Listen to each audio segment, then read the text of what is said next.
David Bérardosi, bonjour. Bonjour. Alors vous êtes avec nous aujourd'hui pour nous parler de l'entreprise familiale. Vous êtes troisième génération quand même du nom pour cette entreprise Inforum qui est spécialisée, on va y revenir, sur les logiciels de gestion dédiés aux blanchisseries et au pressing. Il faut rappeler que votre grand-mère elle-même donc gérait des pressings il y a un certain nombre de quelques petites décennies. Votre père l'a rejoint quelques années plus tard et lui, passionné d'informatique, à l'idée de créer des logiciels qui vont faciliter la vie donc à ces professionnels. Aujourd'hui, ils en sont où ces logiciels? Brooklyn, GestiClean, donc Brooklyn dédié aux blanchisseries, GestiClean dédié au pressing. Qu'est-ce que ça leur amène? De quelle manière ça leur facilite la tâche? Parce que c'est ce qu'on imagine. Oui, alors comme vous l'avez dit, on est une entreprise dédiée à la à l'édition de logiciels dans l'entretien textile. Dédié et issu.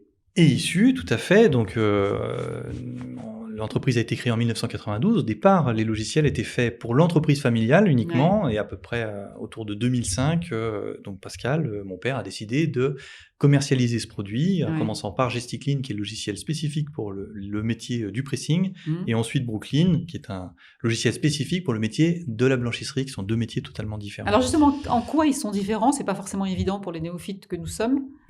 Alors, le métier du pressing et de la blanchisserie sont vraiment deux métiers totalement différents.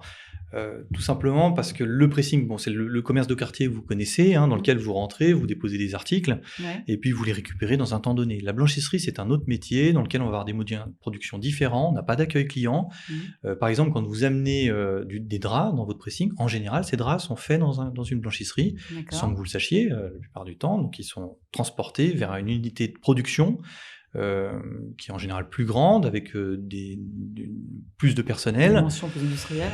Ouais, des dimensions plus industrielles, et on a des contraintes totalement différentes. Des hôpitaux, des EHPAD aussi, j'imagine.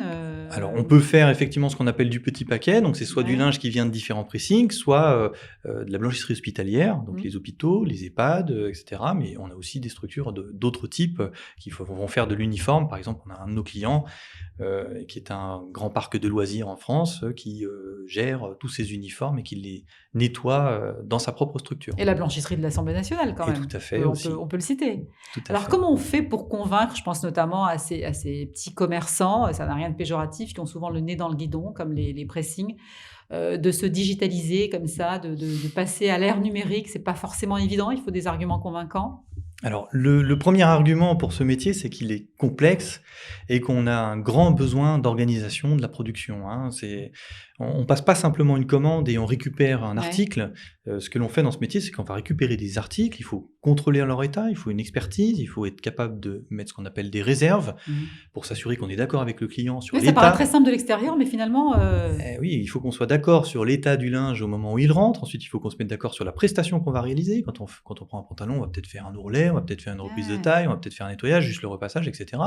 Et puis, on rentre dans la production où il faut ensuite stocker le linge, le produire dans les temps, rendre le bon si possible.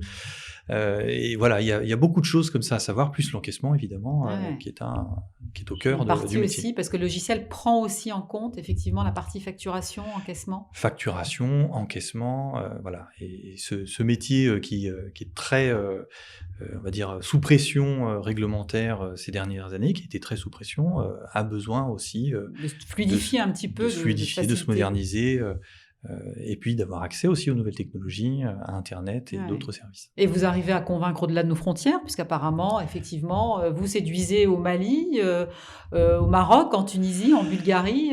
Oui, on a la chance d'avoir des partenaires en Tunisie, au Maroc. On est installé en Bulgarie, par exemple, aussi. On a quelques installations en Suède. Et puis très récemment, on a effectivement installé une blanchisserie du groupe Clidou Pressing, qui est une des plus grandes entreprises du Mali.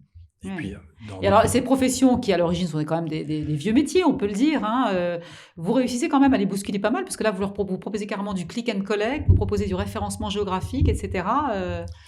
Oui, alors, au-delà de notre engagement à produire des logiciels de gestion pour les blanchisseries et les pressings, on essaye d'aider nos commerçants de toute taille, puisqu'on a aussi comme clients des grands franchiseurs, on essaie de les aider à se rapprocher de ces technologies. Et pour certains, ils n'ont même pas de site internet. Donc, Ouais. un premier niveau de service, c'est d'avoir créé le drycleanerlocator.com, qui est une plateforme qui leur permet Dry Cleaner Locator.